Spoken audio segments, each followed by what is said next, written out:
আপনারা হিন্দু মুসলিম একটা গ্রামে বাস করছেন, তারা তাদের ধর্ম পালন করছে, আপনি আপনার ধর্ম। সে ঠাকুর ভাসাতে যাচ্ছে ডিজে বাজিয়ে আপনার মসজিদের সামনে দিয়ে, মুসলমান অভিযোগ করছে থানায় গিয়ে, হিন্দু ভাইরা আমাদের মসজিদের সামনে ডিজে বাজিয়েছে ঠাকুর ভাসাতে গিয়ে, এতে তোমার নামাজের ক্ষতি হলো, ইমানের ক্ষতি হলো। দুঃখটা ওই জায়গায় লাগছে, হাইরে মুসলমান, একটা হিন্দু ভাই তার ধর্ম পালন করার কারণে তোমার ধর্মে আঘাত হলো, আর মুসলমান তার বেটা বিটির বিয়েতে হারামখোর 3 দিন ডিজে বাজাচ্ছে আর 3 দিন গান বাজাচ্ছে, তখন তোমার ইমানের ক্ষতি হয় না। এর থেকে বড় দুঃখ আর কি হতে পারে? ঈদ উপলক্ষে বুগি বুগি ডান্স বীরভূমে দেখি দেবো। ঈদ উপলক্ষে, ঈদের যেদিনে চাঁদ উঠেছে, মুসলিম যুবকরা ঈদের রাত থেকে ঈদের সারা দিন হারামখোররা ডিজে বাজিয়েছে, তখন তোমার নামাজের ক্ষতি হয়নি, তখন তোমার ইমানের ক্ষতি হয়নি। এর থেকে দুঃখ আর কি রাখবেন? ওই জন্য আল্লামা ইকবাল বলেছেন, ইস ঘর কো আগ লাগি ঘর কি চিরাগ সে। মুসলমান, তোমরা নিজেদের ঘরে নিজের আগুন ধরিয়েছো, অপরকে গালি দিয়ে লাভ নেই। মুসলমান ভাই, আপনারা বলুন, গান বাজনা জায়েজ না না জায়েজ? না জায়েজ। ভেবে দেখুন, একটা 5,000 10,000 টাকা দিয়ে ডিজে নিয়ে এসে ড্যান্স করছে, অথচ ইমাম সাহেবকে 500 টাকা দিতে গেলে এদের গায়ে লাগে বিয়ে পড়ানো। ঠিক বললাম না ভুল বললাম?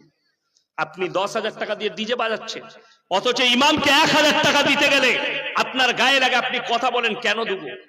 ওই জন্য আমার ভাই, আর বেশি কিছু বলবো না। আপনাদের জন্য দোয়া, আপনারা আমার জন্য দোয়া করুন। বেশি বললে বেশি বলা হয়ে যাবে, কেউ মনের দিক দিয়ে কষ্ট পাবেন না, আমি হক কথাগুলো বলে গেলাম। আমার ভাই, সবাই নিয়ত করবেন আমল করার জন্য, বলুন ইনশাআল্লাহ। বেটার বিয়ে দিচ্ছেন, আলেমদের শরণাপন্ন হন। আমি সুন্নত তরিকায় কিভাবে বিয়ে দেবো আমাকে একটু শিখিয়ে দেন। আমার ভাই, অলিমা শরীয়তে নবীজি সুন্নত, বিয়েতে অলিমা করা সুন্নত, কিন্তু বিটির ঘরে যখন আপনার ছেলে বিয়ে করতে যাচ্ছে 100টা বরযাত্রী নিয়ে যাওয়া শরীয়ত বিরোধী। আমি বলে গেলাম, শওকতের বেটা 7টা লোক বিয়ে যান।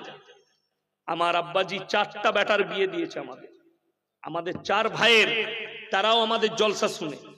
একটা শ্বশুর যদি বলতে পারে যে 100টা লোক নিয়ে এসে শওকত সাহেবের বেটারা খেয়ে গেছে, আমি শওকতের বেটা ইয়াসিন জলসা করা বন্ধ করে দেবো।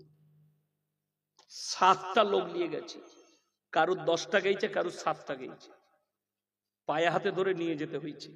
আমার আব্বা বিরিয়ানি করেছে গরু জবাই করে, তোমরা এসে খেয়ে যাও, যজন খাবে, খালি বলে দাও এতজন যাবে।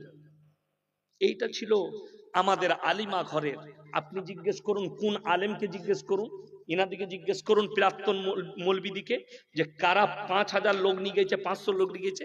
এই লোকের সামনে বলছে, ব্যাটার বিয়েতে আমি কিন্তু কিচ্ছু নেবো না, কিন্তু 500 বরযাত্রী আসবে, মানে তোর 20টা এরকম করে মারবো না, ঘুরিয়ে মারবো।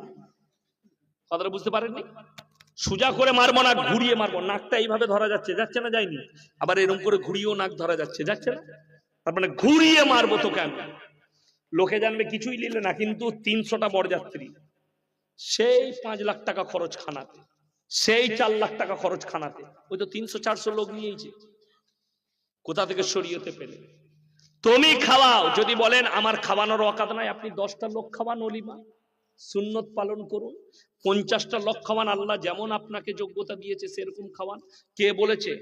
আমাদের দেশের লোক তো সুদের ওপরে টাকা নিয়ে বেটার বিয়েতে খানা করে দিয়ে লোককে দেখায় আমি খানা খাওয়ালাম। তোকে কে বললে বে সুদের ওপরে টাকা দিয়ে খানা খাওয়া? খানা খাওয়ানো সুন্নত, যেটা আছে সেটা খাও। আমাকে জিজ্ঞেস করছে আমার বিয়েতে কি কি খানা করব। আমি বললাম, তোরা পালং শাক ডাল করবি আলু দিয়ে, আর কিচ্ছু লাগবে না, আমরা ওই খাই। কেন? বাপ অনেক খাইয়েছে, আল্লাহ অনেক খাওয়াচ্ছে, আর দরকার নাই। কি করবি? কিছুই দরকার নাই। আমি তো আমার বিয়েতে কিছুই খাই নাই। ক্লাস করে সকালবেলায় উঠে এসে গাড়ি চেপে চলে গেলাম বিয়ে করতে, গোসল করে, বুঝলেন?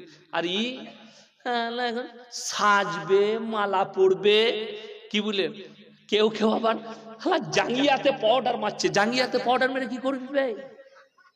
বিয়ে করতে যাচ্ছেন জাঙ্গিয়াই পাউডার। আমরা মৌলবীরা গায়ে মাখতে পাই না, এরা জাঙ্গিয়াই পাউডার মাখাচ্ছে আন্ডার প্যানে। ঈদের দিনে আমার পাশে বসেছে, আমার ভাই হয়, ফুফুইতো ভাই, এরকম একটা বড় তোয়ালি বিছিয়েছে আমার মুসল্লার পাশে। আমি ভাই তোয়ালিটা খুব ভালো, পেলে কোথায়? বিয়াই দিয়েছে। এমন তোর গোটাটাই বিয়াই তো বে, তোর ঈদের নামাজটাও বিয়ায়ে, তোর আর নাই। জামা বিয়ায়ের, আন্ডার প্যান্ট বিয়ায়ের, লুঙ্গি বিয়ায়ের, আর মুসল্লাটাও বিয়ায়ের। কত কষ্ট লাগে। যারা বলে, আমাদের দেশের অনেক মায়েরা আছে, এক সপ্তাহ আগে থেকে বৌমাকে খুঁটা দেয়, এখনো পর্যন্ত চিনি সেমুই এলো না। তারা শুনে নাও, যে মেয়েরা বেটার বিয়ে দিতে পৌঁছাও, যে বাবারা পৌঁছায়, তোমরা পাঁঠা বিক্রি করছো, পাঁঠা পাঁঠা পয়দা করেছো। তা না হলে বলে দাও, আল্লাহ আমার সন্তানের কাছে যে রুজিটা জুটাবে তোমার মেয়ে সেটা খাবে, 1 টাকা লাগবে না। আল্লাহ যতটুকু যোগ্যতা দিবে, যতটা রুজি লেখা আছে, আমি আল্লাহর কসম খেয়ে বলে যাচ্ছি, যদি 100 কোটি টাকা ছেলেকে কেউ দিয়ে যায়, আল্লাহ যদি তার তকদিরে ভিক্ষা করা লেখা থাকে, ভিক্ষা করে খাবে। কি বলছেন আপনারা বলুন? তাহলে আপনি ভরসা আল্লাহর উপরে করবেন, যে আমার ছেলে ইনকাম করে বৌমাকে যা খাওয়াবে সেটাই খাবে।